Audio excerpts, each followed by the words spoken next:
எலுமிச்சம்பழம் 3 எலுமிச்சம்பழம் பிழிஞ்சிருக்கேன். இதை வந்து வடிகட்டி எடுத்திருக்கேன். ஏன்னா வடிகட்டாமல் அப்படியே எடுத்தால் அதோட சதப்பத்து நம்ம செய்யக்குள்ளே டிஸ்டர்ப் ஆகும்.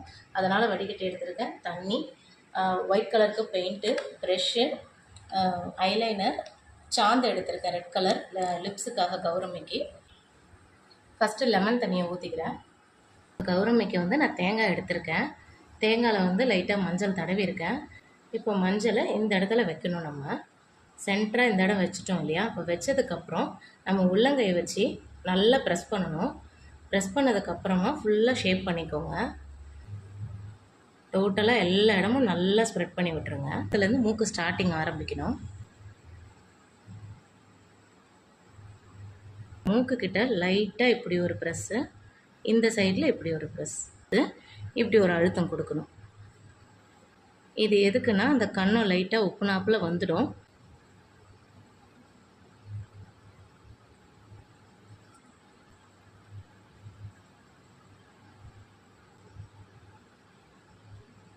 இது போல் எல்லா இடத்துலையும் ஈவனாக ஸ்ப்ரெட் பண்ணிக்கோங்க. இப்போ நெத்தி எக்ஸ்டெண்ட் பண்ணிக்கலாம். அடுத்தது நம்ம மஞ்சள் எடுத்து இந்த இடத்துல நெத்தி நம்மளோட வச்சிருக்க கௌரமிக்கு தகுந்த மாதிரி நெத்தி மேலே எவ்வளோ வேணுமோ எக்ஸ்டெண்ட் பண்ணிக்கணும். இந்த கிரீடம் வந்து நான் 4 பார்ட்டாக பிரிச்சுருக்கேன். பண்ணி விட்டுக்கணும் நல்லா.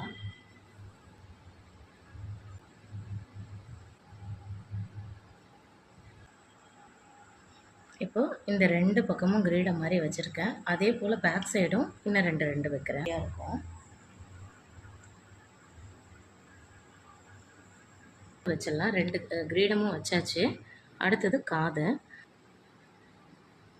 2 காதும் வச்சாச்சு. இப்போ இந்த தாடைக்கிட்ட லைட்டாக கொஞ்சம் ஷேப் பண்ணுறதுக்காக இந்த மாதிரி எடுத்துக்கிறேன். நான் தாடை தனியாக தெரியணும் அப்படிங்கிறதுக்காக இந்த இடத்துல லைட்டாக வச்சுருக்கேன். லைட்டாக இங்கே ஒரு பால், இங்கே ஒரு பால் கன்னத்துலேயும் வைக்க போகிறோம்.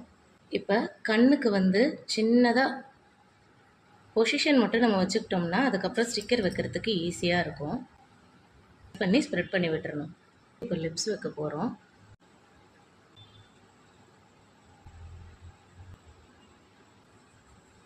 இப்போ இந்த லிப்ஸுக்கு வந்து நான் சாந்து தான் யூஸ் பண்ணுறேன். பொறுமையாக தான் வைக்கணும். இது பொட்டு வைக்கிறோம். இந்த சென்டர் பொசிஷனுக்கு நான் இந்த பழக்க வழக்கங்கள்லாம் அழியாமல் நம்ம அடுத்த சந்ததிகளுக்கும் கொண்டு போக முடியும். இந்த கௌரமையினால் இன்னொரு 10-15 பேருக்கு நன்மைன்னா அது முக்கியம் காரணம் வந்து கோவை போனா மேம் அவங்களுக்கு தான். அவங்களால தான் எனக்கு இந்த வாய்ப்பு கிடைச்சது. ரொம்ப நன்றி மேம்.